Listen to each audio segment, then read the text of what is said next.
তুমি যেই হও, তোমাকে একদিন আমার সামনে আসতেই হবে। আমি তোমাকে খুঁজে বের করবই। কথাটুকু উচ্চারণ করার শক্তিটুকু যেন নিভে গেল। বাদন ওখানে নিথর হয়ে জ্ঞান হারিয়ে ফেলল। পুরো ময়মনসিংহ শহর জুড়ে এখন যেন এক স্বস্তির নিঃশ্বাস বইছে। শহরের সব থেকে কুখ্যাত পাপিষ্ট আসামি কেভিন ধরা পড়েছে, আর এই খুশিতে চারদিকে রীতিমতো বিজয়ী উল্লাস চলছে। কাল রাতে বিশাল পুলিশ বাহিনী জঙ্গল ঘিরে ফেলে কেভিনকে খাঁচায় বন্দি করে নিয়ে গেছে, আর ক্ষতবিক্ষত বাঁধনকে দ্রুত হাসপাতালে সরিয়ে নেওয়া হয়। রহমান পরিবারের সবাই হাসপাতালে ভিড় জমিয়েছিল, শুধু রূপা ছাড়া। সে কোনো এক অজানা কারণে নিজেকে বাড়িতেই বন্দি করে রেখেছে। বিকেলের মিঠে রোদে বাঁধনকে হাসপাতাল থেকে রিলিজ দিয়ে বাড়িতে নিয়ে আসা হয়। আকাশ অত্যন্ত সাবধানে নিজের কাঁধে ভর দিয়ে বাঁধনকে তার রুমে নিয়ে আসলো। বিছানায় আধশোয়া করে বসিয়ে দিয়ে আকাশ পরম মমতায় বলল, তুই এখন একটু জিরিয়ে নে, শরীরটা অনেক ধকল গিয়েছে, এখন বিশ্রাম নিলে ভালো লাগবে। বাঁধন ফ্যাকাশে মুখে আকাশের দিকে তাকিয়ে ক্ষীণস্বরে জিজ্ঞেস করল, শান্তা ঠিক আছে? হ্যাঁ, ও একদম ঠিক আছে। কালকে রাতেই অখিল নামের ওসি সাহেব নিজে দায়িত্ব নিয়ে ওকে বাসায় পৌঁছে দিয়ে গেছেন। বাঁধন আর কথা বাড়ালো না। ক্লান্তিতে শরীর ভেঙে আসছে। সে চুপচাপ বিছানার বালিশে মাথা হেলিয়ে চোখ বন্ধ করলো। কিন্তু চোখ বন্ধ করতে রাতের সেই ঘুটঘুটে অন্ধকার জঙ্গল আর রহস্যময়ী মেয়েটির উজ্জ্বল চোখ জোড়া বিদ্যুতের মতো তার মনের পর্দায় ভেসে উঠল। বাঁধন মুহূর্তে চোখ খুলে আবার বন্ধ করলো। তার বুকের ভেতর একটা অজানা কৌতূহল তোলপাড় শুরু করেছে। কেন যেন ওই মায়াবী চোখ জোড়া তার বড্ড চেনা লাগছে, যেন কোনো এক হারানো স্মৃতির পাতায় এই দৃষ্টি সে আগে থেকেই চেনায়। কিন্তু হাজার চেষ্টা করেও সে চেনা মুখটা সে মনে করতে পারছে না। অস্থিরতায় আর যন্ত্রণায় বাঁধন নিজের মাথায় হাত দিয়ে চেপে ধরল। আকাশ থেকে কুকড়ে যেতে দেখে উদ্বিগ্ন হয়ে বলল, খুব মাথা ব্যথা করছে, টিপে দেবো কি? বাঁধন সামান্য মাথা নেড়ে না করল। তারপর অনেক কষ্টে নিজেকে সামলে নিয়ে একটু গম্ভীর স্বরে বলল, তুই এখন যা আকাশ, আমি কিছুক্ষণ একা থাকতে চাই। আকাশ আর জোর করল না, নিঃশব্দে রুম থেকে বেরিয়ে গেল। জানালার পর্দা ভেদ করে আসা বিকেলের মরা আলোয় বাঁধন একা পড়ে রইল, আর একরাশ রহস্য আর সেই অদ্ভুত ভালো লাগার অনুভূতি নিয়ে। ওই মেয়েটি আসলে কে ছিল? কোনো অদৃশ্য রানী, নাকি রক্তমাংসের কোনো মানুষ? রূপার মনে আজ একদম শান্তি নেই। রুমে একা দম বন্ধ লাগছিল দেখে সে ক্যান্ডিকে কোলে নিয়ে ধীর পায়ে ছাদে উঠে এলো।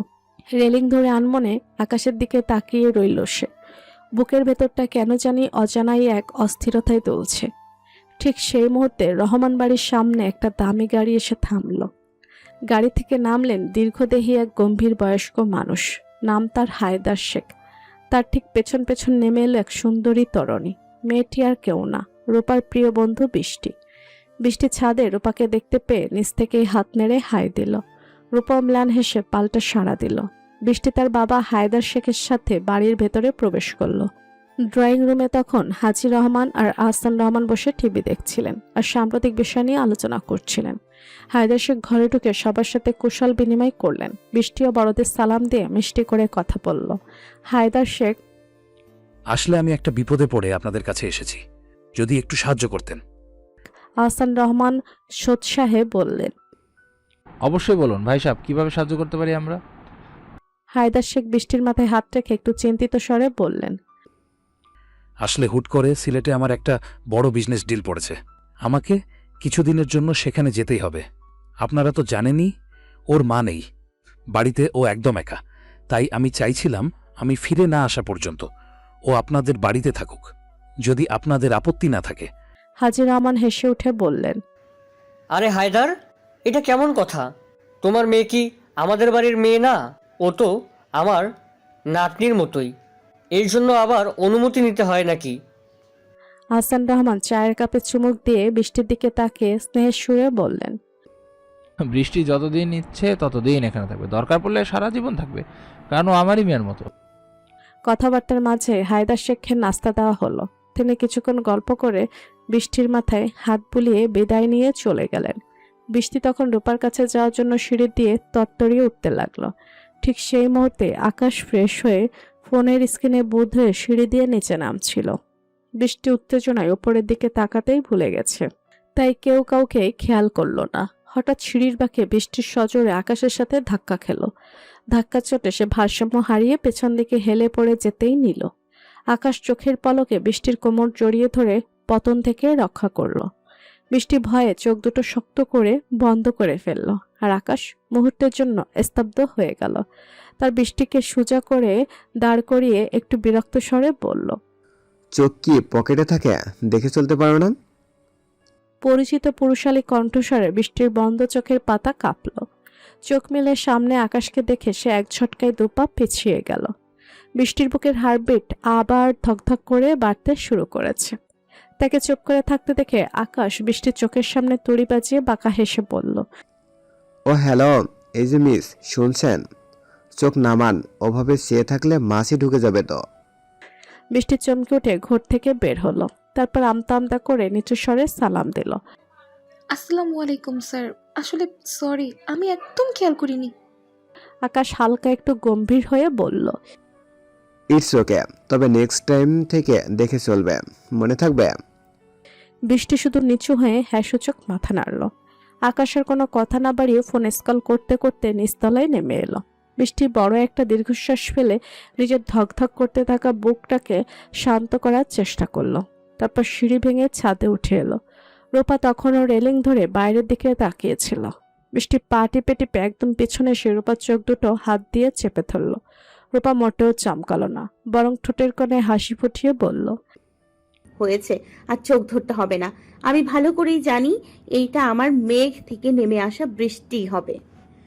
বৃষ্টি হাত ছেড়ে দিয়ে রূপার পাশে গিয়ে দাঁড়ালো এবং একটু অভিমানের সুরে বলল, আমাকে দেখো তুই নিচে নামলি না কেন রে? রূপা শান্ত গলায় উত্তর দিল। কারণ আমি জানতাম যে তুই নিজে থেকেই এখানে আসবি। বৃষ্টি এবার হাসি মুখে বলল, তোর জন্য একটা বড় সারপ্রাইজ আছে রূপা। কি সারপ্রাইজ? রূপা কৌতূহলী চোখে তাকালো। আমি কিছুদিন তোদের বাসাতেই তোর সাথে থাকবো। সত্যি বলছিস? একদম সত্যি, সত্যি সত্যি, 3 সত্যি। রূপা খুশিতে আত্মহারা হয়ে বৃষ্টিকে জড়িয়ে ধরে বলল, উফ, দারুণ হবে, আমরা অনেক গল্প করব। বৃষ্টি রূপার আলিঙ্গন থেকে নিজেকে একটু ছাড়িয়ে নিয়ে রহস্য করে বলল, গল্প তো অবশ্যই করব, তবে তার আগে আমি তোর ওই অহংকারী ভাইকে একটু দেখব। রূপা অবাক হয়ে বৃষ্টির দিকে তাকিয়ে বলল, অহংকারী ভাই মানে? তুই কার কথা বলছিস? বৃষ্টির ঠোঁট উল্টে উত্তর দিল, আর কার আবার, আমি বাঁধন ভাইয়ার কথা বলছি। রূপা আর বৃষ্টি ছাদে দাঁড়িয়ে গল্প করতে থাকলো। এরই মধ্যে নিচের রাস্তায় পরিচিত বাইকের শব্দে দুজনেই নিচে তাকালো। দেখলো ইশতিয়াক বাইক থামিয়ে স্টাইল করে সানগ্লাসটা খুলল। তারপর বাইকে হেলান দিয়ে দাঁড়িয়ে একবার আর চোখে রূপার দিকে তাকিয়েই অন্যদিকে মুখ ফিরিয়ে নিল, যেন সে আসলে অন্য কোনো কাজে এসেছে। আজ রনির সাথে আসেনি, ইশতিয়াক একাই এসেছে। ইশতিয়াককে দেখে বৃষ্টি ভুরু কুচকে বলল, তোদের বাসার সামনে এই ছেলে কোত্থেকে আসলো? রূপা বিরক্তি নিয়ে তার পোশাক ক্যান্ডের মাথায় হাত বোলাতে বোলাতে বলল, কে জানে কোন আকাশ থেকে উড়ে আসলো। বৃষ্টি অবাক হয়ে জিজ্ঞেস করলো। প্রতিদিন আসে নাকি? রূপা দায়সারা ভাবে উত্তর দিল, হুম। কি বলিস? কি প্রতিদিন আসে মানে? আগে কি আসতো? না, কিছুদিন ধরে আসছে। বৃষ্টি এবার রহস্যময় হাসি দিয়ে ভুরু নাচিয়ে বলল, ব্যাপারটা তো মোটেও সুবিধার মনে হচ্ছে না। রূপা ভুরু কুচকে শুধালো, কেন? এই ইশতিয়াক আবার তোর প্রেমে পড়লো নাকি? রূপা আকাশ থেকে পড়ার মতো ভঙ্গি করে বলল। ইশতিয়াককে? বৃষ্টি নিচে ইশতিয়াকের দিকে ইশারা করে বলল। আরে এই ছেলেই তো ইশতিয়াক, ওর নাম ইশতিয়াক। রূপা এক পলক নিচে ইশতিয়াকের দিকে তাকালো। ইশতিয়াক তখন ফোন চাপছে আর চোখে ওপরের দিকে তাকাচ্ছে। এমন একটা ভাব ধরছে যেন সে রূপাদের দেখেইনি। বৃষ্টি ফিসফিস করে বলল, আমার মনে হচ্ছে ইশতিয়াক নির্ঘাত তোর প্রেমে পড়েছে। রূপা চোখ পাকিয়ে শাসনের সুরে বলল। ফালতু কথা একদম বলবি না। বৃষ্টি কাঁধ নাচিয়ে বলল, আরে আরে রাগ করিস কেন? আমার যা মনে হলো তাই বললাম। রূপার কোনো তর্কে গেল না। তবে বৃষ্টি এবার সাহস করে নিচে ইশতিয়াকের দিকে সরাসরি তাকালো। তারপর বেশ জোরে সোরে গলা খাকারি দিয়ে ডাকলো, এই ইশতিয়াক ভাইয়া। ওপর থেকে নিজের নাম শুনে ইশতিয়াক ফোন থেকে মাথা তুলে ওপরে তাকালো। বৃষ্টি হাত নেড়ে হাই দিয়ে বলল, ভাইয়া আপনি এখানে কোনো কাজ আছে নাকি? ইশতিয়াক একবার আর চোখে রূপার দিকে তাকালো। রূপা দ্রুত অন্যদিকে মুখ ফিরিয়ে নিল। ইশতিয়াক বৃষ্টির দিকে তাকে মুচকি হেসে বলল। আরে না, এমনি এসেছি। তা তুমি এখানে? বৃষ্টি হাসি মুখে বলল। আসলে ভাইয়া, আমি রূপাদের বাড়িতে কিছুদিন থাকবো। আব্বু একটু সিলেট গেছে তো, তাই। ইশতিয়াক মাথা নেড়ে বলল। ও ভালোই। তাহলে তো তোমাদের ঈদের দিন দুই ফ্রেন্ড একসাথে কাটবে। বৃষ্টি খুশি হয়ে বলল। ভাইয়া। ইশতিয়াক এবার রূপার নির্লিপ্ত ভাব দেখে একটু ইতস্তত করে বলল। আচ্ছা, তোমার ফ্রেন্ড কি আমাকে দেখে রাগ করে? বৃষ্টি রূপার দিকে তাকালে রূপা বাধ্য হয়ে নিচে ইশতিয়াকের দিকে সরাসরি তাকালো। সে বেশ স্পষ্ট গলায় বলল। ইশতিয়াক রূপার কথা শুনে একচিলতে হাসল। রূপার এই কৌশলী উত্তর শুনে সে বেশ মজা পেয়েছে। সে হালকা মাথা নেড়ে বলল। সেটাই। হঠাৎ ইশতিয়াকের ফোন বেজে উঠল। ইশতিয়াকের ফোনের তীক্ষ্ণ শব্দে রূপার বৃষ্টির আড্ডায় ছেদ পড়ল। ফোনের কথা শেষ করে ইশতিয়াক বাইকে উঠে বসলো। তারপর ছাদের দিকে তাকিয়ে হাত নেড়ে বেশ আয়েসি ভঙ্গিতে বলল। আজ চলি, কাল আবার আসবো, তখন দেখা হবে। বাইকের গগন বিদারের শব্দ তুলে সে ঝড়ের গতিতে চলে গেল। বৃষ্টি নিচের দিকে তাকিয়ে থেকে আপন মনেই বলল। আমার মনে হয় ইশতিয়াক যতই এলাকার গুন্ডা হোক না কেন, মনের দিক থেকে হয়তো ও অনেক ভালো। রূপা কোনো উত্তর দিল না। তার মনটা অন্য কোনো চিন্তায় মগ্ন। ছাদে আর ভালো লাগছিল না বলে তারা দুজনে নিচে নামার জন্য দরজার দিকে পা বাড়ালো। এদিকে নিজের রুমে শুয়ে থাকতে থাকতে বাঁধনের দম বন্ধ হয়ে আসছিল। বিকেলে শান্ত বাতাসটুকু গায়ে লাগলে হয়তো শরীরে ক্ষত আর যন্ত্রণার ভার কিছুটা কমবে। এই সে আকাশের কাঁধে ভর দিয়ে খুব সাবধানে সিঁড়ি ভাঙতে শুরু করলো। ব্যথায় তার মুখটা বারবার কুঁচকে যাচ্ছিল। আকাশ থেকে শক্ত করে ধরে রেখে বলছিল। সাবধানে পা ফেলো। ঠিক ছাদের দরজার মুখে আসতে দুই পক্ষ একদম মুখোমুখি হয়ে গেল। রূপার বৃষ্টি বের হতে যাচ্ছিল আর আকাশ বাঁধনকে নিয়ে ছাদে পা রাখলো সবে মাত্র। রূপা নিজের বাড়ির ছাদে ওই দাপুটে অফিসারকে দেখে যেন আকাশ থেকে পড়ল। তার চোখে চড়ক গাছ। আর বাঁধনও ঠিক ততটাই অবাক হলো ওই জেদি মেয়েটিকে নিজের বাড়ির অন্দরমহলে দেখে। সে ভুরু কুচকে সরাসরি জিজ্ঞেস করলো। তুমি এখানে? রূপা বিস্ময়ে বিমূঢ় হয়ে তোতলাতে তোতলাতে বলল। আপনি আপনি আমাদের বাড়িতে কিভাবে? বাঁধনের মেজাজটা এবার চড়ে গেল। সে কর্কশ স্বরে বলল। হোয়াট? তোমাদের বাড়ি মানে কি আবল তাবল বলছো? আকাশ পাশে দাঁড়িয়ে এই অদ্ভুত পরিস্থিতির দেখে থমকে গেল। সে বাঁধনের দিকে তাকিয়ে অবাক হয়ে জিজ্ঞেস করল। বাঁধন, তুই রূপাকে চিনিস নাকি? বাঁধন আকাশের দিকে ফিরে বিরক্তি ভরা গলায় বলল। চিনবো না কেন? এই মেয়ের সাথেই তো রাস্তায় আর ডিআইজি অফিসে আমার দেখা হয়েছিল। আকাশ বিস্ময়ে চোখ কপালে তুলে অবিশ্বাসের সুরে বলল। তার মানে তোর সাথে আগেই রূপার কথা হয়েছে? বাঁধন ঠিক মিলাতে পারছিল না আকাশ আসলে কি বলছে। সে বিভ্রান্ত হয়ে পাল্টা প্রশ্ন করল। তুই আসলে কি বলছিস? আকাশ সামনে দাঁড়িয়ে থাকা মেয়েটির দিকে হাত বাড়িয়ে দিয়ে বলল। আরে আমি এই রূপার কথা বলছি। বাঁধন এবার আরো বিরক্ত হয়ে বলল। আমি তো এই মেয়ের কথাই বলছি, তুই চিনিস না ওকে? আকাশ এবার হো হো করে হেসে উঠল। হাসতে হাসতে সে বাঁধনের দিকে তাকিয়ে বলল। তুই কি সত্যি পাগল হয়ে গেছিস বাঁধন? ওকে চিনব না মানে? আরে ও রূপা, তোর ছোট বোন, গাধা। বাঁধনের মনে হলো কেউ যেন সজোরে তার মাথায় বাড়ি কোনো পাথর দিয়ে আঘাত করলো। মস্তিষ্ক যেন কাজ করা বন্ধ করে দিল। সে পাথরের মতো স্থির হয়ে রূপার দিকে তাকালো। তার মানে এই মেয়েটি তার সেই সৎ বোন, যাকে সে এতদিন মনে মনে ঘৃণা করে এসেছে, আর চিনতে না পেরে তার সাথেই লিপ্ত হয়েছে চরম ভালো লাগায়। এদিকে রূপার অবস্থা আরো করুণ। তার পুরো শরীর যেন অবশ্যই আসছে। চারপাশের দেয়ালগুলো দুলছে বলে মনে হচ্ছে। এক তীব্র যন্ত্রণাদায়ক সত্য তার অস্তিত্বকে দুমড়ে মুচড়ে দিচ্ছে। যে এই পুরুষের প্রতি তার মনে এক অদ্ভুত ভালো লাগার অনুভূতি দানা বাঁধতে শুরু করেছিল, সেই পুরুষটি তার নিজের ভাই। মুহূর্তে রূপা চোখের সামনে সবকিছু ঝাপসা হয়ে এলো। চারপাশটা গাঢ় অন্ধকারে ঢেকে গেল। সে জ্ঞান হারিয়ে পড়ে যেতে নিলে বাঁধন নিজের চোট পাওয়া হাতের তীব্র ব্যথা উপেক্ষা করেই তাকে শক্ত করে ধরে ফেলল। রূপার কোল থেকে ক্যান্ডিকে লুফে নিল বৃষ্টি। বৃষ্টি রূপার মাথা নাড়াতে নাড়াতে আর্তনাদ করে উঠল। এই রূপা, কি হয়েছে তোর? তুই এভাবে জ্ঞান হারালি কেন? কিন্তু রূপার কোনো সাড়া শব্দ নেই। বাঁধন এক পলক রূপার ফ্যাকাশে হয়ে যাওয়া মুখটার দিকে তাকালো। তার বুকের ভেতরটা এক অজানা আশঙ্কায় ধক করে উঠল।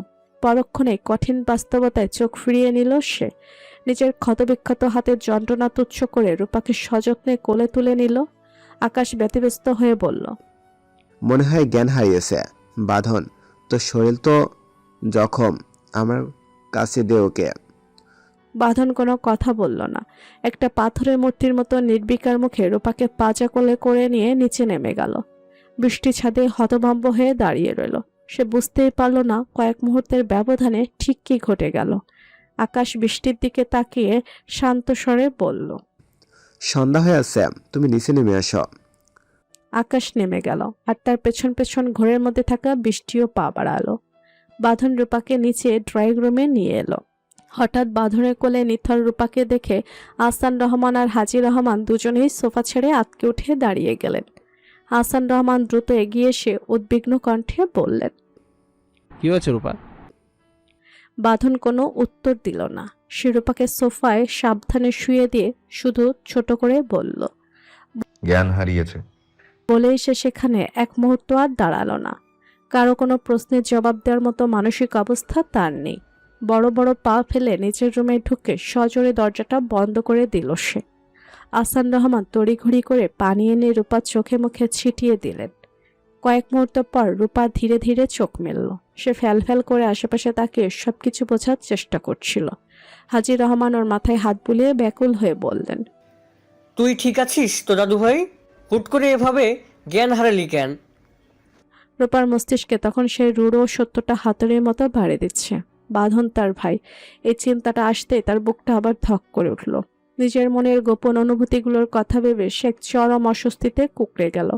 সে হাজি রহমানের দিকে তাকিয়ে কোনো মতে নিজেকে সামলে নিয়ে বলল, আসলে দাদু, জানি না হঠাৎ মাথাটা কেমন জানি ঘুরে গেল। রজনী রহমান খবর পাওয়া মাত্রই উদ্বেগ নিয়ে রুম থেকে বেরিয়ে এলেন। রূপাকে সোফায় ওভাবে পড়ে থাকতে দেখে তিনি বরাবরের মতোই বকাঝকা শুরু করে দিলেন।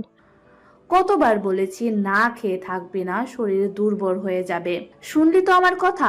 দেখ এখন কি অবস্থা হয়েছে।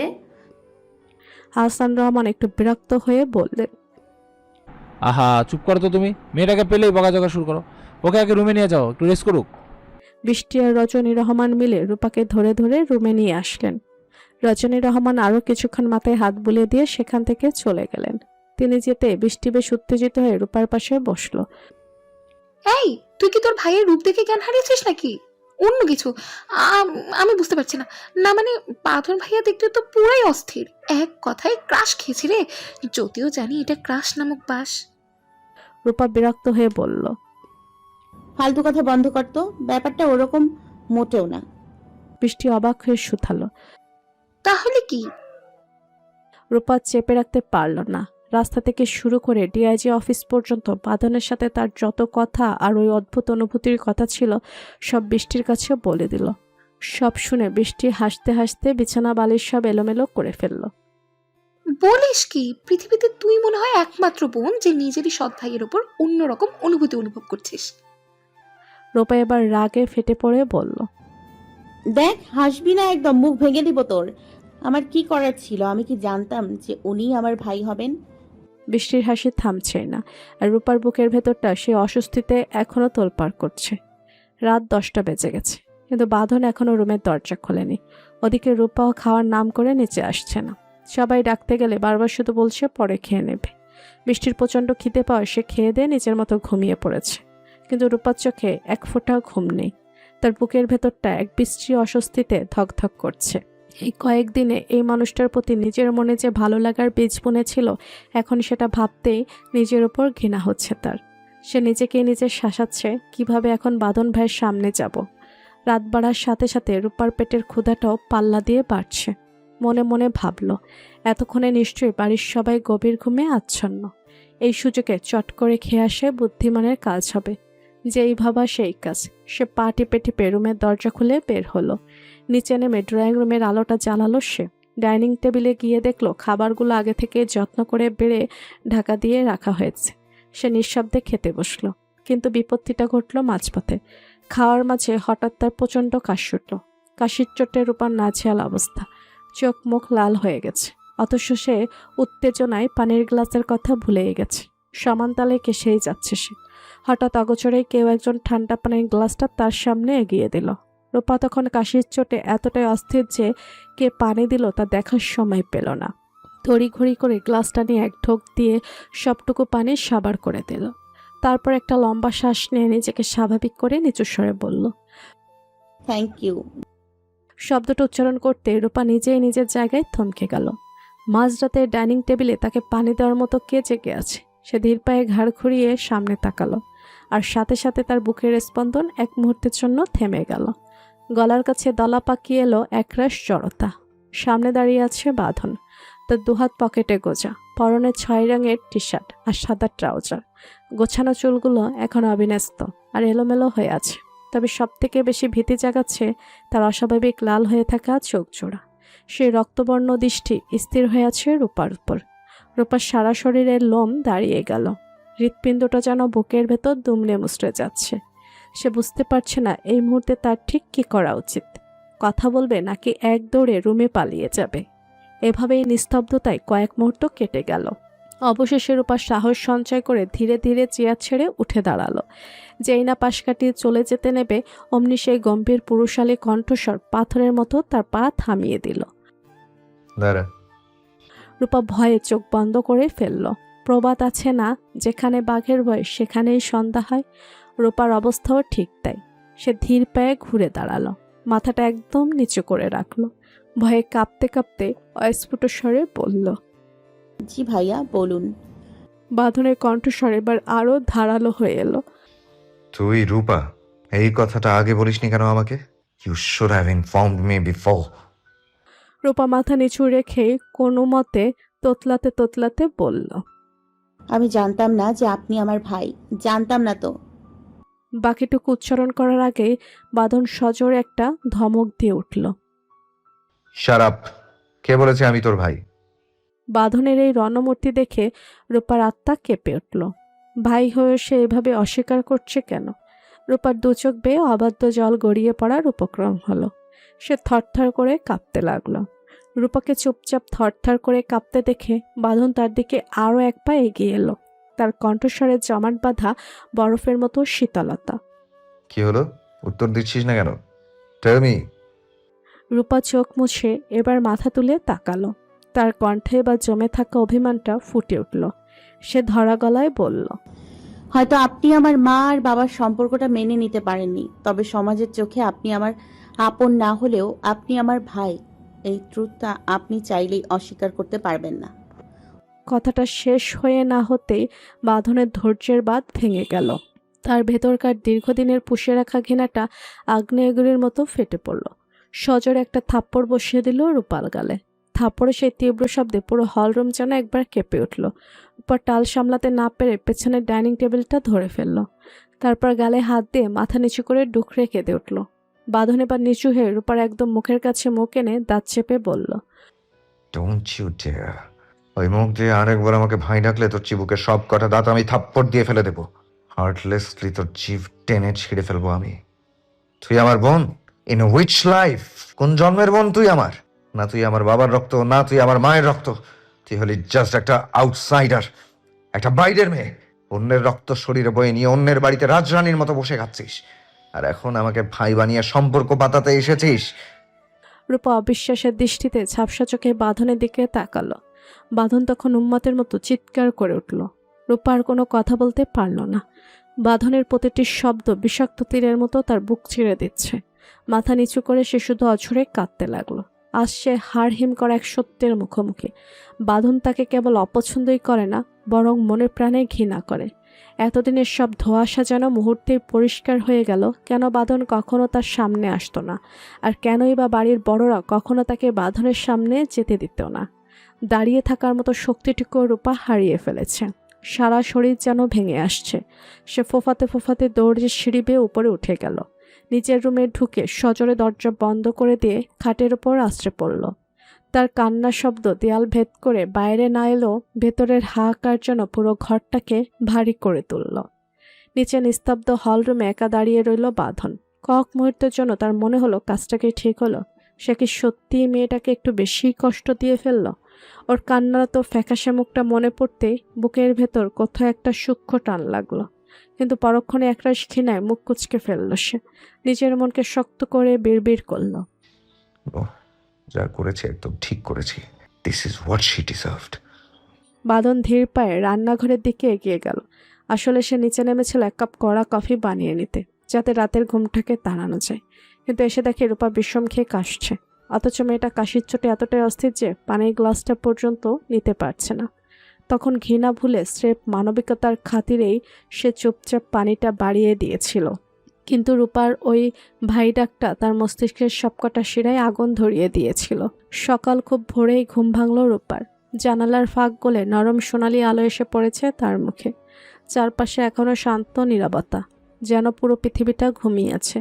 পাশ ফিরে তাকাতেই দেখল বৃষ্টি এখনো বাচ্চাদের মতো নাক ডেকে গভীর ঘুমে আচ্ছন্ন হয়ে আছে। আর ঠিক তার পাশে গোল হয়ে শুয়ে আছে ছোট্ট ক্যান্ডি। ক্যান্ডিকে দেখা মাত্রই রূপার ঠোঁটের কোণে অজান্তে একটা মায়াভরা হাসি ফুটে উঠল। কেন জানি এখন এই ছোট্ট প্রাণীটাকে দেখলেই তার মনটা অদ্ভুতভাবে হালকা হয়ে যায়, যেন সমস্ত দুঃখ, ভয় আর অস্বস্তি কয়েক মুহূর্তের জন্য কোথাও হারিয়ে যায়। সে ধীরে ধীরে ক্যান্ডিকে কোলে তুলে নিল। ছোট্ট তুলতুলে শরীরটা তার বুকের সাথে মিশে যেতেই রূপার ভেতরটা নরম হয়ে এলো। সে আদর করে ক্যান্ডির নরম লোমে হাত বুলাতে লাগলো। ক্যান্ডি আদো ঘুম চোখে রূপার হাতে জিভ বোলাতে লাগলো, যেন নিজের ভাষায় অভিমান করে বলছে তার খুব খিদে পেয়েছে। রূপা হেসে ফেলল। তারপর ক্যান্ডির গোলাপি নাকে আলতো টোকা দিয়ে আদুরে গলায় বলল, ওলে বাবু, তোমার বুঝি অনেক খিদে লেগেছে? ক্যান্ডি আবারও তার হাতে মুখ ঘষতে রূপার হাসিটা আরো গভীর হয়ে উঠল। সে ক্যান্ডিকে কোলে নিয়ে নিচে নেমে এলো। ততক্ষণে পুরো বাড়িতে ভোরের ব্যস্ততা শুরু হয়ে গেছে। রান্নাঘর থেকে মশলার গন্ধ ভেসে আসছে। রজনী রহমান আর শিল্পী রহমান সকালের রান্না নিয়ে ব্যস্ত। রূপা চুপচাপ ফ্রিজ খুলে একটা টাটকা গাজর আর লাল টমেটো বের করলো। তারপর ক্যান্ডিকে কোলে নিয়ে রান্নাঘরের দিকে এগিয়ে গেল। এত সকালে তাকে রান্নাঘরে দেখে রজনী রহমান মেয়েটার দিকে তাকিয়ে মুস্কি হেসে বললেন, তুই এত সকালে রান্নাঘরে কি করছিস? রূপা ক্যান্ডির কান টেনে আদর করতে করতে নরম গলায় বলল, এই যে ক্যান্ডির খিদে পেয়েছে, ওর জন্য গাজর আর টমেটো কাটতে আসলাম। রজনী রহমানের মুখে মায়াভরা হাসি ফুটে উঠল। তিনি রূপার হাত থেকে গাজর আর টমেটোটা নিয়ে বললেন, তুই দাঁড়া, আমি কেটে দিচ্ছি। এই বলে খুব যত্ন করে ছোট ছোট টুকরো করে একটা বাটিতে সাজিয়ে দিলেন। রূপা বাটিটা হাতে নিয়ে আবার নিজের রুমে ফিরে এলো, কিন্তু রুমে না গিয়ে সোজা ব্যালকনিতে চলে গেল। ব্যালকনিতে পা রাখতে ভোরের ঠান্ডা বাতাস এসে তার চুল উড়িয়ে দিল। মুহূর্তে মনটা কেমন শান্ত হয়ে গেল। আকাশটা এখনো পুরোপুরি উজ্জ্বল হয়নি। নরম কুয়াশার চাদরে ঢাকা চারপাশ। ফাঁকা রাস্তায় দু একটা গাড়ি ধীরে ধীরে চলছে। দূরে মসজিদ থেকে ভেসে আসা কোরআন তেলাওয়াতের সুরে সকালটা আরও মায়াময় লাগছে। রূপা ব্যালকনির রেলিংয়ের পাশে দাঁড়িয়ে ক্যান্ডিকে গাজরের টুকরা খাওয়াতে লাগলো। ছোট্ট ক্যান্ডিটা মজা করে খাচ্ছে আর মাঝে মধ্যে গোল গোল চোখ তুলে রূপার দিকে তাকাচ্ছে। ঠিক তখনই হঠাৎ তার চোখ চলে গেল নিচের গেটের দিকে। আহসান রহমান আর বাঁধন গেট দিয়ে ভেতরে ঢুকছে। সম্ভবত ফজরের নামাজ পড়ে ফিরেছে দুজন। বাঁধনকে দেখা মাত্রই রূপার বুকের ভেতরটা ধক করে উঠল। গতরাতের সেই মুহূর্তটা আচমকা তার চোখের সামনে ভেসে উঠল। বাঁধনের রাগে জ্বলে ওঠা চোখ, রূপার গাল দুটো অজান্তেই হালকা লাল হয়ে উঠল। সে দ্রুত চোখ নামিয়ে নিল। না, এই মানুষটার দিকে আর তাকাতে চায় না সে। যতটা সম্ভব দূরে থাকবে বাঁধনের থেকে, খুব দূরে। বৃষ্টি ঘুম থেকে উঠে এলোমেলো চুলে দাঁত ব্রাশ করতে করতে ব্যালকনিতে চলে এলো। চোখে এখনো ঘুমের ঘোর লেগে আছে। রূপার সামনে এসে সে বড় একটা হাই তুলে অলস গলায় বলল, কখন উঠেছিস? রূপা ক্যান্ডির মাথায় আলতো করে হাত বুলাতে বুলাতে শান্ত গলায় বলল, এই তো কিছুক্ষণ আগেই। বৃষ্টি এবার কৌতূহলী চোখে ক্যান্ডির দিকে তাকালো। তারপর আঙুল দিয়ে ক্যান্ডির নরম গালে আলতো খোঁচা দিয়ে মুগ্ধ গলায় বলল, আচ্ছা, একটা কথা, এতটা কিউট খরগোশ তুই কোথায় পেলি? কাল থেকে দেখছি এই খরগোশটা তোর হাতেই ঘুরছে। রূপা মুচকি হেসে ক্যান্ডিকে আরো কাছে টেনে নিল। তারপর তার নরম মাথায় হাত বুলিয়ে ধীরে বলল, রাস্তায় পেয়েছি। বৃষ্টি যেন বিশ্বাসই করতে পারল না। চোখ বড় বড় করে অবাক হয়ে বলল, হোয়াট, সিরিয়াসলি? এত সুন্দর একটা খরগোশ কেউ রাস্তায় ফেলে রাখে নাকি? আর দেখ না, একদম শান্ত, কাউকে খামচেও দেয় না। মনে হচ্ছে কারো খুব আদরের পালা খরগোশ ছিল। রূপার চোখে হঠাৎ একটুখানি মায়া নেমে এলো। সে ক্যান্ডির ছোট্ট কানটা ছুঁয়ে নরম গলায় বলল, আমিও প্রথম দেখেই বুঝেছি ও খুব ভালো একটা বাচ্চা। হয়তো কেউ অনেক আদর ভালোবাসা দিয়ে বড় করেছে, তাই তো মানুষের ভালোবাসাও বুঝতে পারে। বৃষ্টি কিছুক্ষণ ক্যান্ডির দিকে তাকিয়ে থেকে আবার বলল। কিন্তু কেউ ওকে রাস্তায় ফেলে যাবে কেন? রূপা কিছুক্ষণ চুপ করে রইল, তারপর দূরে তাকিয়ে ধীর গলায় বলল, হয়তো পথ হারিয়ে ফেলেছে, বা যে মানুষটা ওকে পুষতো সে কোনো বিপদে পড়ে ওকে রাস্তায় রেখে যেতে বাধ্য হয়েছে। রূপার কথাটা শুনে মুহূর্তের জন্য বৃষ্টিও চুপ হয়ে গেল। তারপর সে ক্যান্ডিকে কোলে তুলে নিয়ে আদর কোলে গালে গাল ঠেকিয়ে শেষে বলল, যাই বলিস, এই বাচ্চাটা কিন্তু ভীষণ কিউট আর মিষ্টি, একদম তুলতুলে একটা বেবি। রূপা হেসে ক্যান্ডির নাকটা আলতো করে চেপে ধরে বলল।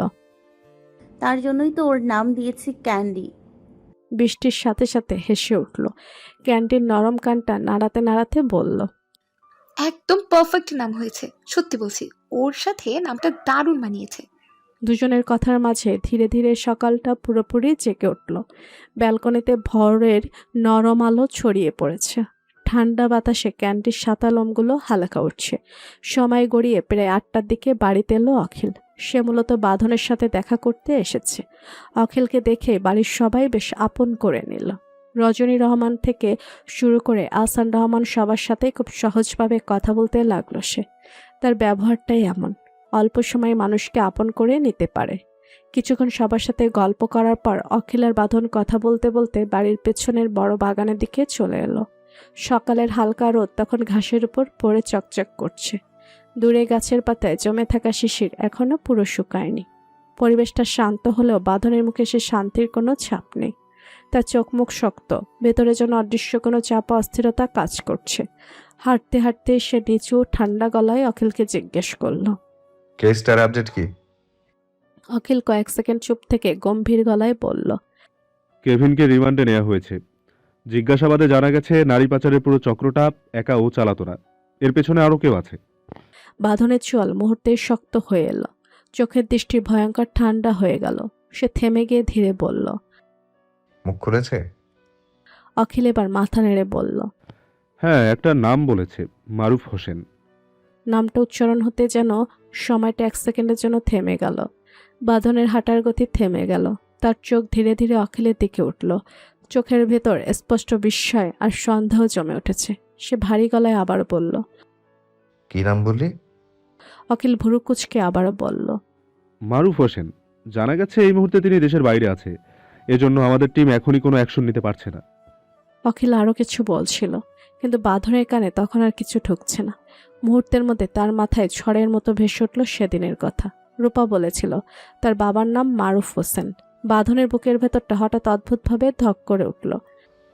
তাহলে কি না, এটা কি শুধুই নামের মিল, নাকি সত্যি রূপার আসল বাবা রজনী রহমানের প্রথম স্বামী এই ভয়ঙ্কর নারী পাচারের চক্রের সাথে জড়িত?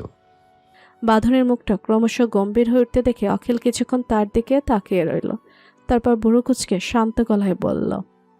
তুই মনে হয় কোনো টেনশনে আছিস, কোনো সমস্যা? বাঁধন মুহূর্তে নিজের ভেতরের অস্থিরতা চাপা দিল। মুখের ভাব স্বাভাবিক রাখার চেষ্টা করে নিচু গলায় বলল। না, তবে এই কেসটা যত দ্রুত সম্ভব সলভ করতে হবে। মারুফ হোসেনকে যে কোনোভাবে দেশে ফিরতে বাধ্য করতে হবে। কথাটা বলার সময় তার চোখের দৃষ্টি ভয়ঙ্কর ঠান্ডা হয়ে উঠল, যেন নামটার পেছনে লুকিয়ে থাকা মানুষটাকে সে এখনই সামনে পেলে শেষ করে ফেলবে। অখিল মাথা নেড়ে দীর্ঘশ্বাস ফেলল।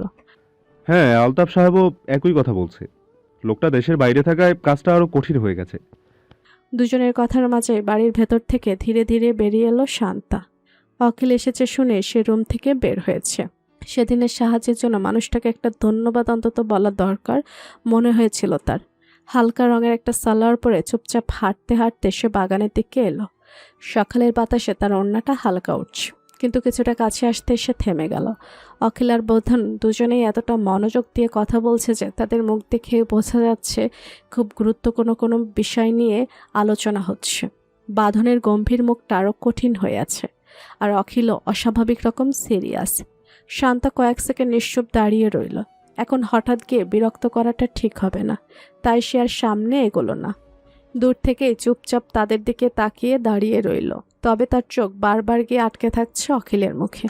অখিলের শান্ত স্থির ভঙ্গিতে কথা বলার ধরনটা দেখে শান্তার বুকের ভেতরটা হঠাৎ অদ্ভুতভাবে ধক করে উঠল। মনে হলে বুকের ভেতরের স্পন্দনটা কেঁপে উঠেছে। সে নিজেও বুঝতে পারল না এমন কেন হচ্ছে।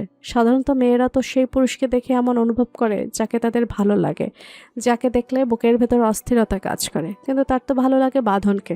তাহলে বাঁধনকে দেখে কখনো এমন অনুভূতি হয়নি কেন? আর এই মানুষটা অখিলকে দেখলেই কেন বুকের ভেতরটা কেমন এলোমেলো হয়ে যাচ্ছে? শান্তা নিজের ভাবনার মাঝে হারিয়ে গিয়েছিল।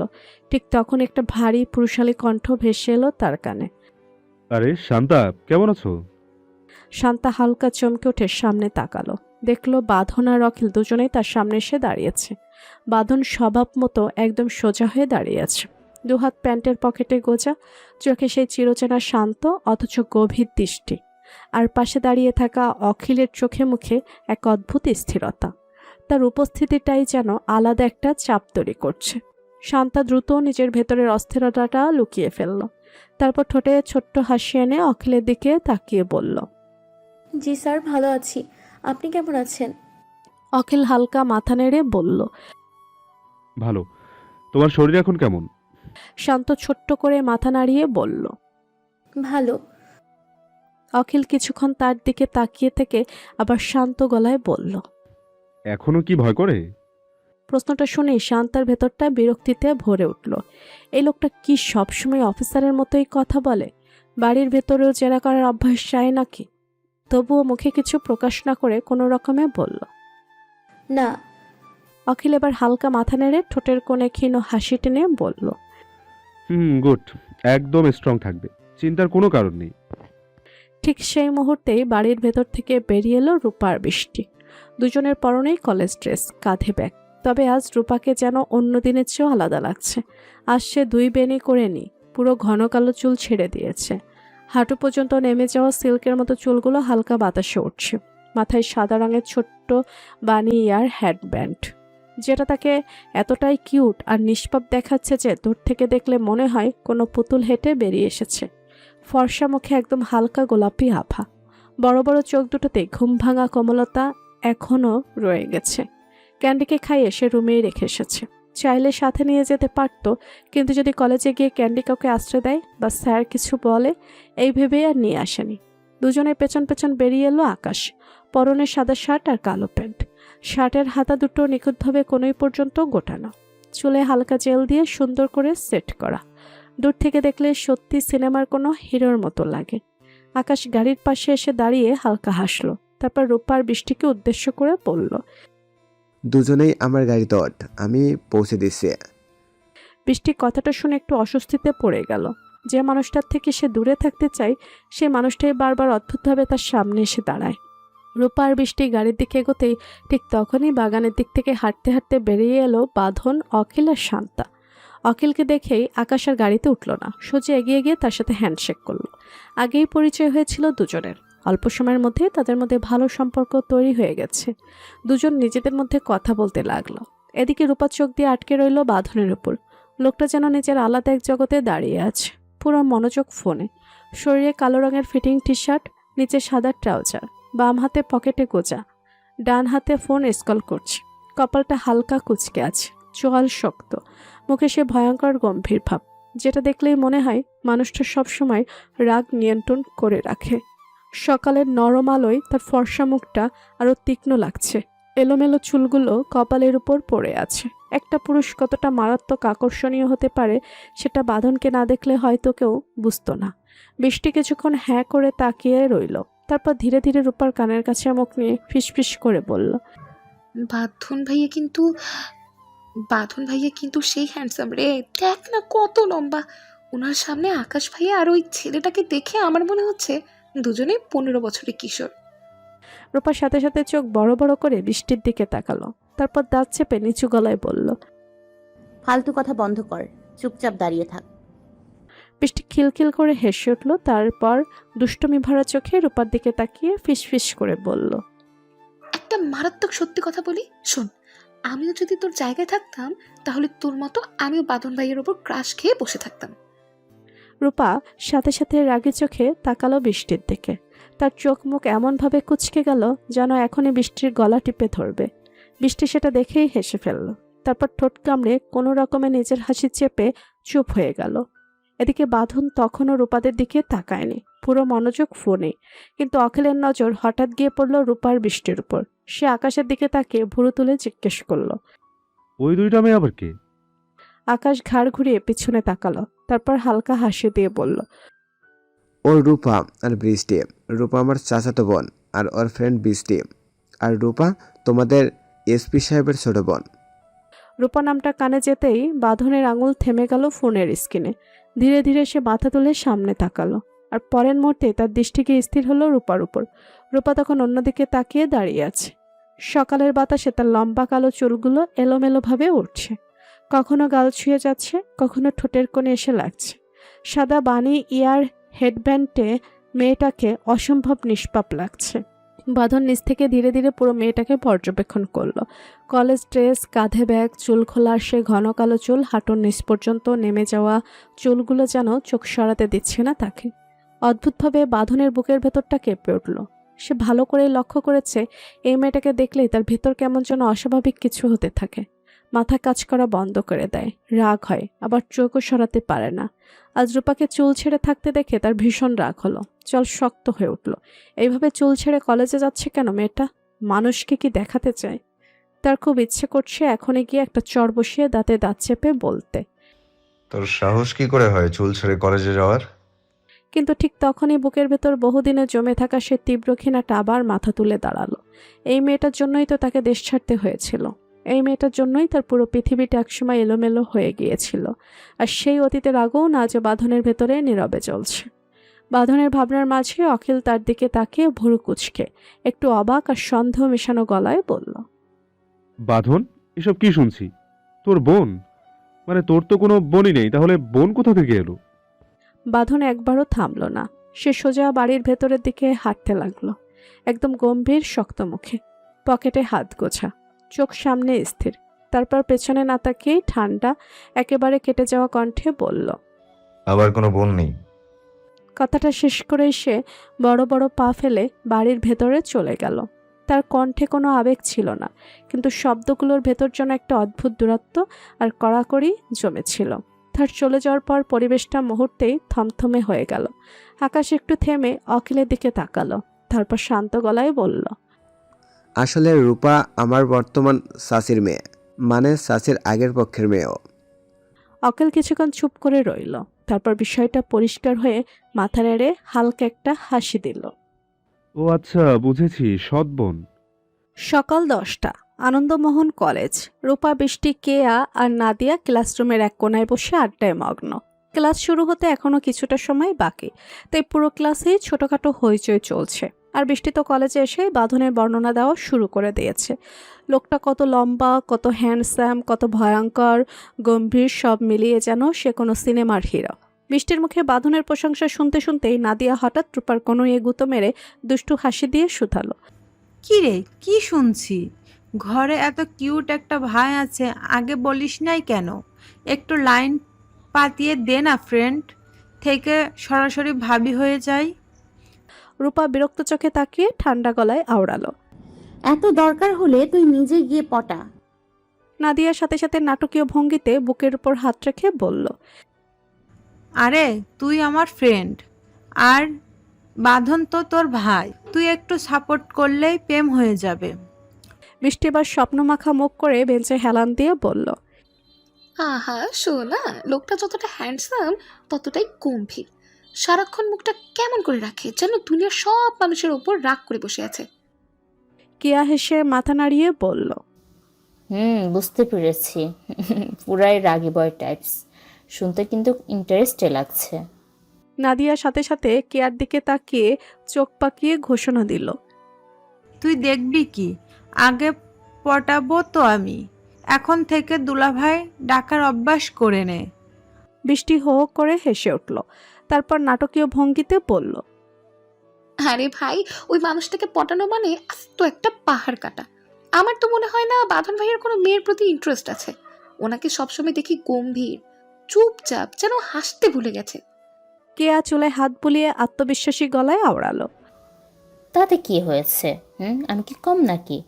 দুটো রোমান্টিক কথা বললে পটিয়ে ফেলবো, দেখে নিস। ওদের এসব আজে বাজে কথা শুনে রূপার মাথা গরম হয়ে যাচ্ছিল। সে বিরক্ত হয়ে দোকান চেপে ধরে দাঁত কিচিয়ে বলল, তোরা চুপ থাকবি? কথা বলার হলে বারান্দায় গিয়ে বল। নাদিয়া রূপার কাঁধে হাত রেখে নাটকীয় ভঙ্গিতে বলল। আহা ননদনী, এভাবে রেগে যাচ্ছ কেন? রূপা দাঁতে দাঁত চেপে বসে রইল। মনে মনে ঠিক করে ফেলেছে আরেকবার কেউ বাঁধনের নাম নিলে সে আজ সত্যিই কাউকে মেরে ফেলবে। এসব ফালতু কথা শোনার একদম মুড নেই তার। ঠিক তখনই ক্লাসরুমের দরজার সামনে এসে থামলো আকাশ। মুহূর্তেই পুরো ক্লাস চুপ হয়ে, হাতে ফাইল, মুখে সেই চিরচেনা গম্ভীর ভাব, চোখে মুখে এতটাই স্ট্রিক্টনেস যে কেউ চাইলেও সহজে দুষ্টমি করার সাহস পায় না। সবাই একসাথে দাঁড়িয়ে সালাম দিল। আসসালামু আলাইকুম স্যার। আকাশ ক্লাসের দিকে একবার ঠান্ডা চোখে তাকিয়ে গম্ভীর কণ্ঠে বলল। ওয়ালাইকুম আসসালাম। Sit down everyone. সবাই চুপচাপ বসে পড়ল। আকাশ টেবিলের উপর ফাইলটা রেখে পুরো ক্লাসরুমে চোখ বোলালো। তারপর দুহাত টেবিলে রেখে কড়া অথচ স্পষ্ট ইংরেজি উচ্চারণে বলতে শুরু করলো। Good morning everyone. I hope all of you are doing well. কয়েক সেকেন্ড থেমে আবার বলল। But remember one thing, this is not a place for wasting time. This is a classroom, not aggressive zone. কথাটা বলেই সে ক্লাসের কয়েকজনের দিকে কড়া চোখে তাকালো। সাথে সাথে সবাই সোজা হয়ে বসে গেল। আকাশ এবার বই খুলতে খুলতে বলল। Now take out your box and yes, I don't want to hear any excuses about incomplete lesson today. তার কণ্ঠটা ধীরে ধীরে আরো কঠিন হয়ে উঠল। If anyone is unprepared then be ready to leave my class immediately. I have insensibility. পুরো classroom মুহূর্তেই থমথমে হয়ে গেল। যে যার বই বের করতে ব্যস্ত হয়ে পড়ল। বৃষ্টি ধীরে ধীরে রূপার কানের কাছে মুখ এনে আতঙ্কিত গলায় ফিসফিস করে বলল। এই রে, এখন কি হবে? আমি তো পড়াই শিখিনি। রূপা বইয়ের দিকে তাকিয়ে ঠান্ডা গলায় আওড়ালো। তাহলে বসে বসে ঘোড়ার ডিম খাও, কারণ মাফের আশা তুমি আমার ভাইয়ার কাছ থেকে করো না। আমার ভাইয়া মাফ করার মতো মানুষই না। সেটা তো তোমাকে নতুন করে বলতে হবে না, তুমি ভালো করেই জানো আকাশ ভাইয়া কেমন। বৃষ্টির বুকের ভেতর ধকধক শুরু হয়ে গেল। ভয়ে তার মুখটা একদম নিষ্পাপ হয়ে গেছে। এমন ভাব করছে যেন ভাজা মাছটা উল্টে খেতেও জানে না। এদিকে আকাশ একে একে সবার কাছ থেকে পড়া নিতে শুরু করলো। কেউ ঠিকঠাক উত্তর দিতে পারছে, কেউ আবার আটকে যাচ্ছে। যারা পারছে না তাদের কাউকে দাঁড় করিয়ে রাখছে, কাউকে কান ধরে দাঁড়াতে বলছে। পুরো ক্লাসে থমথমে পরিবেশ। রূপাকে জিজ্ঞেস করা হলে সে অনায়াসে উত্তর দিয়ে দিল। আগেই পড়া শিখে এসেছিল। আকাশও কিছু না বলে মাথা নেড়ে সামনে এগিয়ে গেল। এবার পালা এলো বৃষ্টির। মুহূর্তেই তার গলা শুকিয়ে কাঠ হয়ে গেল। সে বড় বড় ঢোক গিলতে লাগলো। হাত পা ঠান্ডা হয়ে আসছে ভয়ে। আকাশ বই থেকে চোখ তুলে সোজা বৃষ্টির দিকে তাকালো। তারপর গম্ভীর কড়া কণ্ঠে প্রশ্ন করল। মিস বৃষ্টি। বৃষ্টি মাথা নিচু করেই দাঁড়িয়ে রইল। মনে হচ্ছে এখনই কান্না করে দিবে। কয়েক সেকেন্ড পর আমতা আমতা করে কাপা গলায় বলল। স্যার স্যার ইয়ে মানে শিখি নাই। আকাশ এক সেকেন্ডও দেরি করল না। তার চল শক্ত হয়ে এলো। তারপর ঠান্ডা অথচ ভয়ঙ্কর কড়া কণ্ঠে আদেশ করল। Stand up properly and hold your ears. Brishti হতভম্ব হয়ে তাকালো। আকাশ এবার কারো কঠিন গলায় শুধালো। Didn't you hear me? Brishti কেঁপে উঠে তড়িঘড়ি করে কান ধরে দাঁড়িয়ে গেল। পুরো ক্লাস চুপ। আর রূপা পাশ থেকে মুখ চেপে হাসি আটকানোর চেষ্টা করছে। হঠাৎ কি যেন মনে হতেই আকাশ আবার বৃষ্টির দিকে তাকালো। বৃষ্টি তখনও কান ধরে দাঁড়িয়ে আছে। মুখটা এমন করে রেখেছে যেন পৃথিবীর সবচেয়ে অসহায় মানুষ সেই। আকাশ কয়েক সেকেন্ড চুপচাপ তার দিকে তাকিয়ে থেকে গম্ভীর ঠান্ডা কণ্ঠে বলল। ক্লাস শেষে আপনার বাবার নাম্বারটা আমার কেবিনে দিয়ে যাবেন। কথাটা শুনে বৃষ্টির হাত পা যেন বরফ হয়ে গেল। কলিজাটা ধক করে কেঁপে উঠল।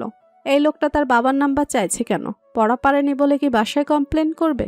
বাবা যদি জানতে পারে সে পড়া না শিখে কলেজে আসে, তাহলে তার রক্ষা নেই। বৃষ্টি ধীরে ধীরে মুখ তুলে আকাশের দিকে তাকালো। মুখটা একদম পুঁটি মাছের মতো হয়ে গেছে। চোখ দুটোতে স্পষ্ট আতঙ্ক। বুকের ভেতর ধকধক শব্দ যেন সে নিজেই শুনতে পাচ্ছে। তার অসহায় চেহারা দেখে মনে হচ্ছে মুখে কিছু না বললেও চোখ দিয়েই মিনতি করছে। স্যার প্লিজ এবারের মতো মাফ করে দিন, আর হবে না। বৃষ্টির সে অসহায় নিষ্পাপ মুখটা দেখে আকাশের ভেতরে অদ্ভুত একটা মজা কাজ করলো। মেয়েটা ভয় পেলে কেন যেন আরো বেশি কিউট লাগে, তবে মুখে তার কিছুই প্রকাশ পেল না, বরং আরো গম্ভীর মুখ করে বইয়ের দিকে তাকালো সে, আর মনে মনে ঠান্ডা হাসি দিয়ে বলল, ক্লাসে পড়া না পাওয়া, তাই না? দাঁড়াও, দেখাচ্ছি মজা তোমাকে। ক্লাস শেষ হলেও বৃষ্টি আর আকাশের কেবিনে যাওয়ার সাহস পেল না।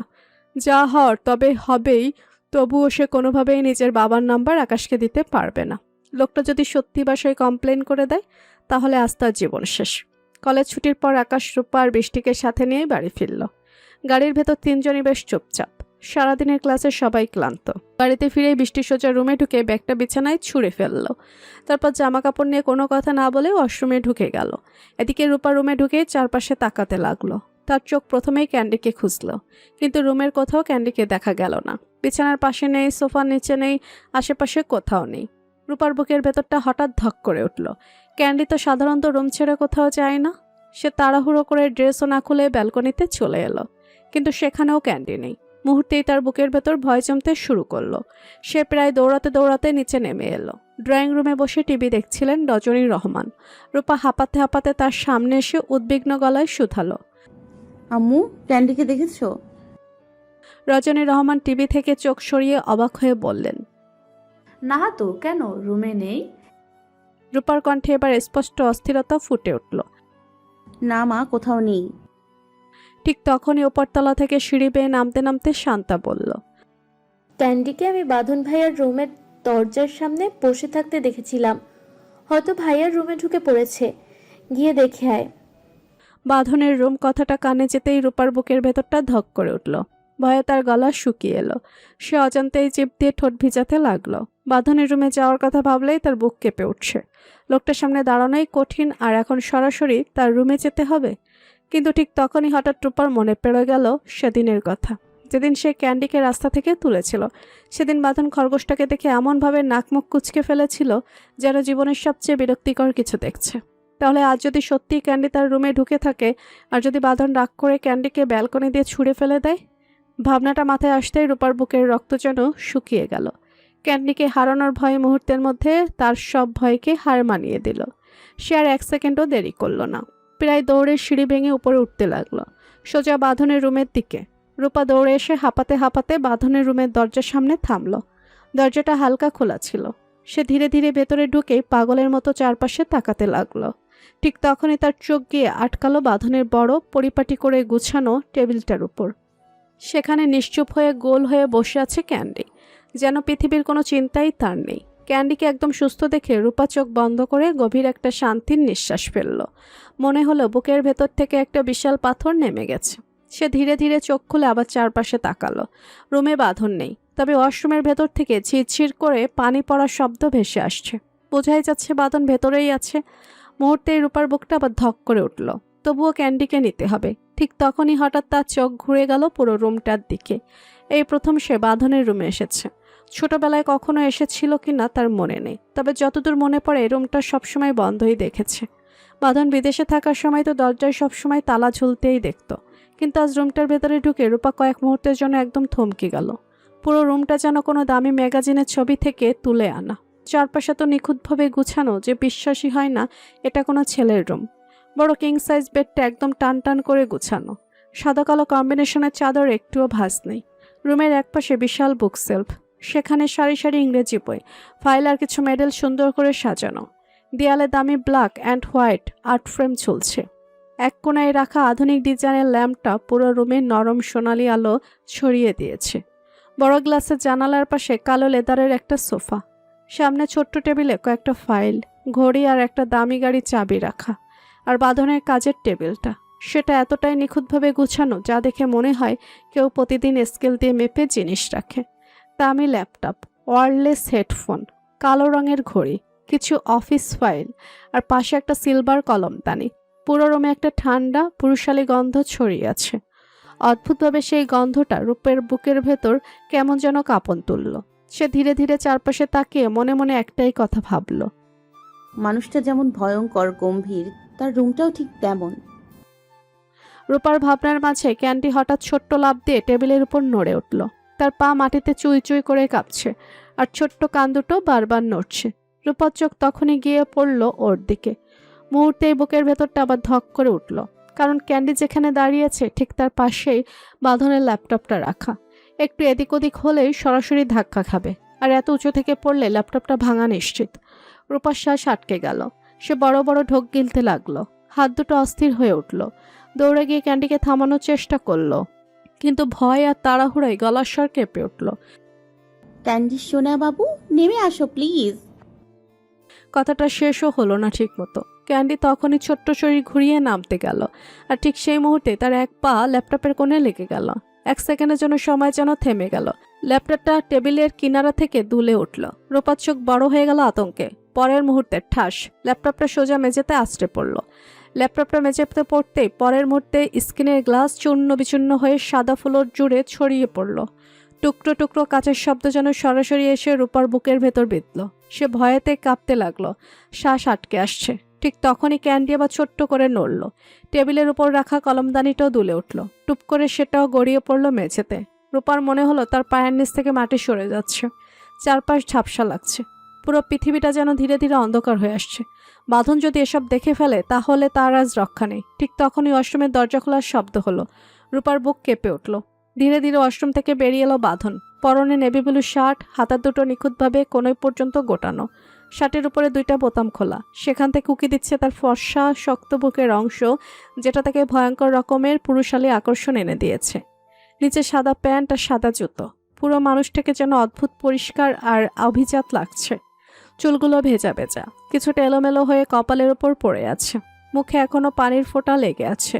আলো পড়তেই সেগুলো চিকচিক করে উঠছে তার ফর্সা ত্বকের ওপর। বাম হাতের কবজির নিচে আঁকা কালো ট্যাটুটা যেন হীরের মতো ঝিলিক দিচ্ছে। তার ধারালো চোয়াল, গভীর চোখ আর ঠান্ডা গম্ভীর মুখ মিলিয়ে মানুষটাকে এতটাই মারাত্মক আকর্ষণীয় লাগছে যে কয়েক সেকেন্ডের জন্য রূপা নিজেরই ভয়টা ভুলে গেল। হা করে বাঁধনের দিকে তাকিয়ে রইল। মনে হচ্ছে কোনো সিনেমার ভয়ঙ্কর সুন্দর নায়ক হঠাৎ বাস্তবের সামনে এসে দাঁড়িয়েছে। বাঁধনের চোখ গিয়ে থামল রূপার উপর। সকালে সে কলেজ ড্রেস এখনো গায়ে, মাথায় সাদা বানি আর হেডব্যান্ডটা আছে, তবে সকালে ফ্রেশ মুখটা আর নেই। এখন মুখটা ক্লান্ত, ভীত আর নিষ্পাপ লাগছে। চোখ দুটোতে স্পষ্ট ভয় জমে আছে। অদ্ভুতভাবে ভীতু অসহায় রূপটা এই মেয়েটাকে আরও বেশি আকর্ষণীয় করে তুলেছে। বাঁধন না চাইতেও কয়েক সেকেন্ড তাকিয়ে রইল তার দিকে, কিন্তু ঠিক পরের মুহূর্তে তার চোখ গিয়ে আটকালো মেঝেতে। সাদা ফুলের ওপর পড়ে আছে তার ভাঙা ল্যাপটপ। স্ক্রিন চূর্ণ বিচূর্ণ হয়ে চারদিকে ছড়িয়ে আছে কাচের টুকরোর মতো অংশ। মুহূর্তে বাঁধনের শান্ত চোখ দুটো জ্বলে উঠল। গোলমরিচের মতো লাল হয়ে উঠতে লাগলো তার দৃষ্টি। এই ল্যাপটপটা সে সরকার থেকে পেয়েছে মাত্র কিছুদিন আগে, আর এর মধ্যে সেটা এমনভাবে ভেঙে গেল। তার চোয়াল শক্ত হয়ে উঠল, শিরাগুলো ফুলে উঠতে লাগলো রাগে। সে আগুন ঝরা চোখে ধীরে ধীরে রূপার দিকে তাকালো, যেন এখনই মেয়েটাকে তুলে হাসার মেরে ফেলবে। বাঁধনে সে ভয়ঙ্কর রাগে দৃষ্টি দেখে রূপার বুক থেকে যেন পুরো পৃথিবীটাই কেঁপে উঠল। তার হাত পা ঠান্ডা হয়ে এলো, শ্বাস আটকে যাচ্ছে, মনে হচ্ছে এখনই কান্না করে দিবে। বাঁধন রাগে কিছু বলতে যাবে, ঠিক তখনই তার চোখ গিয়ে পড়ল টেবিলের উপর। সেখানে নিশ্চুপ হয়ে বসে আছে ক্যান্ডি। ছোট্ট কান দুটো নড়ছে ধীরে ধীরে। মুহূর্তে বাঁধনের বুঝতে বাকি রইল না, এই ছোট্ট খরগোশটাই তার ল্যাপটপটা টেবিল থেকে ফেলে দিয়েছে। সে রাগে নিজের নিচের ঠোঁট কামড়ে চোখ বন্ধ করে বড় বড় শ্বাস নিতে লাগলো। তারপর ধীরে ধীরে আগুন চড়া চোখ তুলে তাকালো ক্যান্ডির দিকে। ছোট্ট খরগোশটা টেবিলের উপর নিশ্চুপ হয়ে বসে আছে। এক ঝটকায় সে টেবিলের সামনে গিয়ে ক্যান্ডিকে 2 হাতের মুঠে শক্ত করে খামছে ধরল। হঠাৎ এমন শক্ত চাপে ক্যান্ডি ব্যথায় কুকিয়ে উঠল। ছোট্ট শরীরটা ভয়ে কাঁপছে, পাগুলো ছটফট করছে। বাঁধন দাঁতে দাঁত চাপে গর্জে উঠল। How dare you! বিচ্ছু একটা মেয়ে, তোর এত বড় সাহস আমার জিনিস ভাঙিস! তার গলার ভয়ঙ্কর রাগে পুরো রুমটায় যেন থমকে গেল। পরের মুহূর্তে সে ক্যান্ডিকে সজোরে মেঝেতে আছড়ে মারার জন্য হাত তুলল, আর ঠিক তখনই রূপার মনে হলো কেউ যেন তার বুকের ভেতর তীর তাক করে ধরেছে। সে দৌড়ে এসে বাঁধনের সামনে হাঁটু গেড়ে বসে পড়ল। তার লম্বা ঘন কালো চুলগুলো এলোমেলো হয়ে সাদা ফ্লোরে ছড়িয়ে পড়ল। কাঁপতে কাঁপতে সে 2 হাত জোর করল। চোখ বেয়ে টপ টপ করে পানি গড়িয়ে পড়ছে। কান্না ভেজা কাঁপা কণ্ঠে সে বাঁধনের দিকে তাকিয়ে মিনতি করে পড়ল, ওকে ওকে মারবেন না প্লিজ। ও ছোট্ট একটা অবুঝ বাচ্চা, ও না বুঝে ভেঙে ফেলেছে। প্লিজ ওকে কিছু করবেন না, আল্লাহর দোহাই লাগে। বাঁধনের হাত মাঝপথে আচমকা থমকে যায়। ঘাড় বাঁকিয়ে রূপার দিকে তাকায়। মেয়েটা কাঁদতে কাঁদতে চোখ দুটো জবা ফুলের মতো লাল করে ফেলেছে, এখনও অবিরল কাঁদছে। গাল দুটো লাল হয়ে উঠছে, ঠোঁট দুটো তীব্র ভয়ে তিত্তির করে কাঁপছে। রূপার এই মায়াবী অশ্রুসিক্ত মুখটা দেখে বাঁধনের বুকে কেমন জানি অদ্ভুত নেশা লেগে যায়। ভেতরে চড়া রাগটা অজান্তে একদম শিথিল হয়ে আসে। সে হাত আলগা করে ক্যান্ডিকে ছেড়ে দেয়। ক্যান্ডি ছাড়া পেয়ে এক দৌড়ে রুম থেকে বেরিয়ে যায়। রূপা কিছু বুঝে ওঠার আগে বাঁধন শক্ত মুঠে তার হাতটা ধরে। এক চরম ঝটকায় রূপাকে ফ্লোর থেকে তুলে সোজা দেয়ালের সাথে পিষে ধরে। বাঁধন তার মুখটা রূপার মুখের একদম কাছে নিয়ে আসে, এতটাই কাছে যে একে অপরের তপ্ত নিঃশ্বাস একদম গা ছুঁয়ে যায়। হঠাৎ করে বাঁধন তাকে এইভাবে দেয়ালের সাথে চেপে ধরল কেন ভেবে রূপার দম বন্ধ হওয়ার উপক্রম হয়।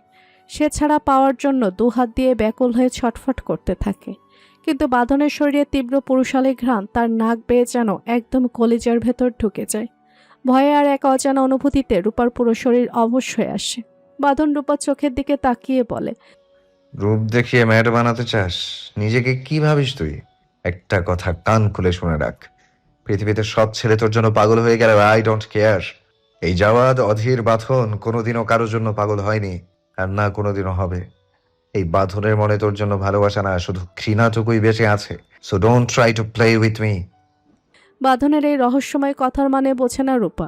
অশ্রু চোখে অবাক হয়ে তার দিকে তাকায়, কিন্তু মুখে উত্তর দেওয়ার মতো সাহস পায় না। বাঁধন ফের বলে, কি হলো, কথা বলছিস না কেন? Don't you have any word?